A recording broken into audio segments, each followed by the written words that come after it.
Channel 5 Network, this is Morning Line with Nick Beres. Everyone, thanks for joining us on Morning Line, coming to you this morning direct from the Plus Studios. We've got a great show on tap for you. We're going to open up the phone lines and give you a chance, if you'd like, to join in the conversation with one of the top law dogs in Davidson County, and that would be our fine Sheriff Daron Hall. Good morning. Morning, Nick. Good Nick. to see you today. You as well. It's a pleasure to have you on, and boy, lots of stuff going on. Just thought I'd dress for the occasion with the seersucker. And it's also a special day in your life, is what I understand. It's special whenever you come on the show. Is that what you're referring to? Well, you're dressed appropriately. You're celebrating, and before I just wanted to. We understand it was your birthday, and oh, so you knew? Someone told you? I don't really celebrate. Oh. A key to the jail that you were locked in, and is no longer. This is so awesome. And we have the dates of the jail. It was torn down after we realized we couldn't handle you anymore. That's right. It needed to go. So there is a key to the CJC, as you've always known it. This is okay. There's the key, and I'll tell folks who are watching now that maybe don't recall. This is really cool. Thank you. And here is a bar, by the way, from the workhouse. We're tearing it down this month, right over on South 5th Street, and from 1931 to 2017. So we wanted you to have. By the way, those are special, and we've got it engraved in dates. Listen, this is fantastic. The truth is, I forget now, how long ago was that? If you Google Nick Beres, among other things that come up is me being arrested on set here. It was not real. Well, the truth was you had talked too much about what couldn't happen. Yeah, I didn't think your jail could hold me. And eventually, and that you don't have police powers to arrest. And you proved me wrong. And so I was actually cuffed and walked out back to the squad car was waiting, and here's the key. Of course, the gig was up. At some point there, I was like, because there were photographers shooting me as I was heading out, I thought, they're really going to put me behind bars, which I think some here at the station would welcome that. Well, I asked anyone for a character witness. There were none. There were none. There was no one. Thank you very much. And well, that reminds me of you. We talk a lot about the building. You could see it out your window. Yeah, well, that's what we want to touch on. I mean, is this genuinely a key that would have gone to one of the cells at the old jail before it got torn down? Yeah, that's actually a brand that's known universally. It's called Folger Adams. It was just, you'd stick it in literally and turn full circle the locks, and there's a lot to do with that. I mean, this won't mean much to everybody, but those keys are notched. You can feel it up here in case there's smoke and the lights are out, and you know which key that is. That's how it tells you, and it's just it's the way they lived, for years and years. There's fancier ways nowadays, but some people have keys to the city, and there's a key to the city jail. There you go. Yeah, thank you very much. Happy birthday. That is there you go. I'm going to do something with this. I think this is cool. As nice as this is, I was kind of hoping you'd deputize me today. Now, is that even something you can do? Could I be a constable? Or, I mean, I want to have some form of police powers. Would be pretty cool. Or sheriff's powers. Well, I think you must be qualified, and we haven't found a whole lot of qualifications. I haven't seen. Maybe someone can tell us of those. The qualifications. Yeah, and there's an age limit. We can't discriminate, but you've reached another age today, so we just kind of move on to younger and more qualified people. I'm not going to be deputized. Probably can I get a badge? Not. Probably. We've given you something this is cool. I'm asking for too much. Actually, I love this. I love this. All right. Thank you. All right. Well, the sheriff's with, and that was very, very nice. I really do. I'm thrilled with that. The number is 737-7587. Among other things, before we get to the phone calls, let's talk about the jail. I'll tell you what, now that you see the siding, and this is the new Davidson County Jail, which will it be the second largest in the state again when it's finished? Yes, it would be. But is it safe to say it will be a state-of-the-art facility in the sense that you, as sheriff, I think are so forward-thinking that this is going to have the mental health beds and the drug treatment beds and the facility.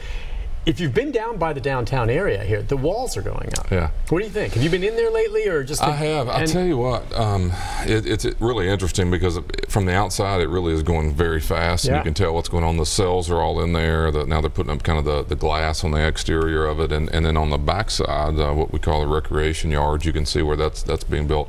What is not started, it will start on August the 15th. We're having a press event and kind of we're calling it laying a new foundation. is what we're calling it, where we're going to pour the foundation for the new behavioral care center, the mental health center, which will sit right adjacent to it. So that will start here in just a few weeks, and of course it's not as complex to build as the jail itself, so they'll catch up pretty quickly. But it's on schedule. It'll be about 800 beds of what you call detention jail beds, and we'll have another 60 or so that are dedicated purely for mental health, and then of course all sorts of other beds still out in Harding and everything. But yeah, these will be, it will be really, really nice. Our staff deserve, you were in the CJC many times. You took me through there, and that, the time was. It was. Here for a new facility, the way it was set. The things you had to tell me they had to do for concerns about fire and all of that. I mean. The wiring and just the water. He took me into the guts of the place. We did a story on it, and it was time. I mean, by the way, you did say that the hard part comes now, right?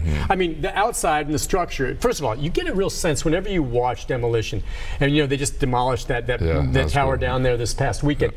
It's easy to demolish. It's hard to create in terms of time. And so the outside now is up, but the inside guts is what's going to take most of the time?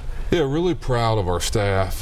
Chief Wilkes, Tony Wilkes is our Chief of Corrections, and Chief John Ford is our Chief Deputy, and some others.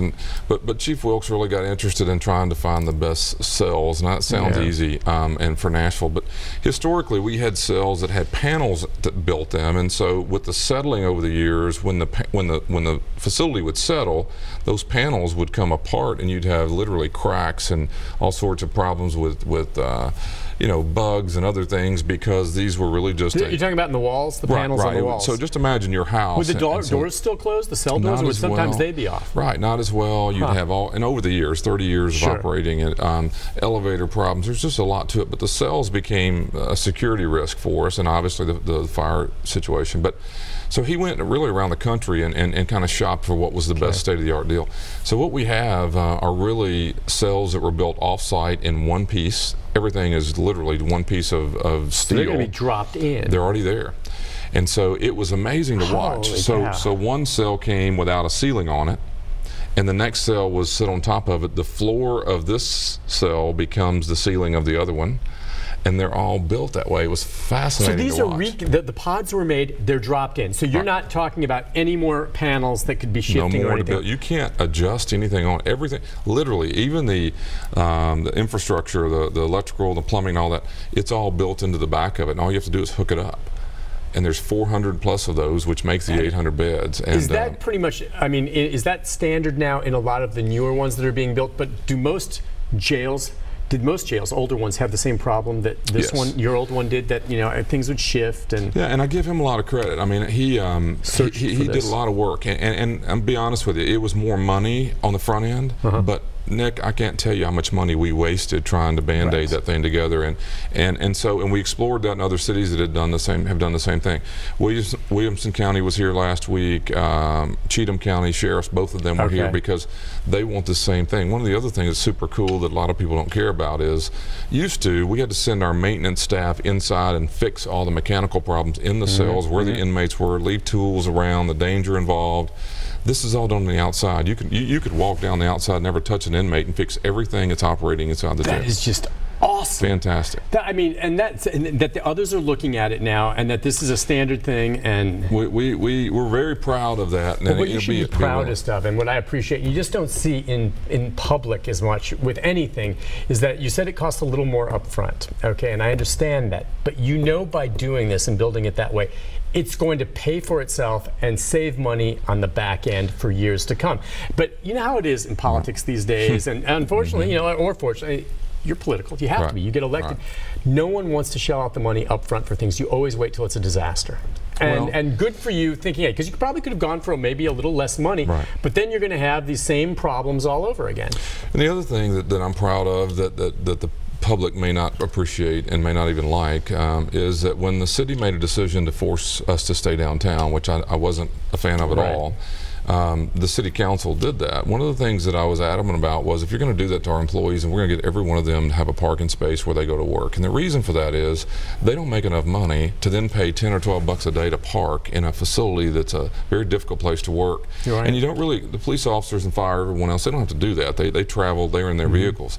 But a person who works in the jails all day drives their personal car to work and is paying who knows what. You know how this is down here. And so, look, if you're going to force that on our staff, which we really shouldn't be, we have all the land in the world to build out there, would have cost zero to park. Yeah. So in this facility is a parking space for every employee who works here. Is it underground? Yes.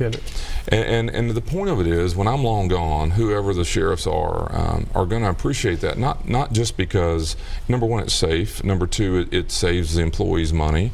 But it's the right thing to do. These facilities aren't built in urban areas anymore, and when the city decided to do that, what you don't realize is you're putting a burden on the employee who you're having trouble recruiting anyway, right, to a tough line of work, and the cost is the price that you pay for their salary is nice, but it can't afford a $10 a day or whatever it is parking spot. So it's very nice that they're going to have that. I'm very happy for them. They deserve it. The facility is one thing the public, I hope, does appreciate is that we have 1,300 beds downtown before when you had all this. We will end up with 800. So we've reduced the number because we don't need that many. But you don't need that many. We don't. So we're saving money in numbers, but the quality of the beds are much better. Quality for the city, the safety and security of the facility, and quite frankly, the staff have a much better place to work. Awesome. Listen, let's take a break on that note. When we come back, we've got phone calls coming in. The number is 737-7587. A question for the good sheriff. We'll get to you with more right after this. Stay with us.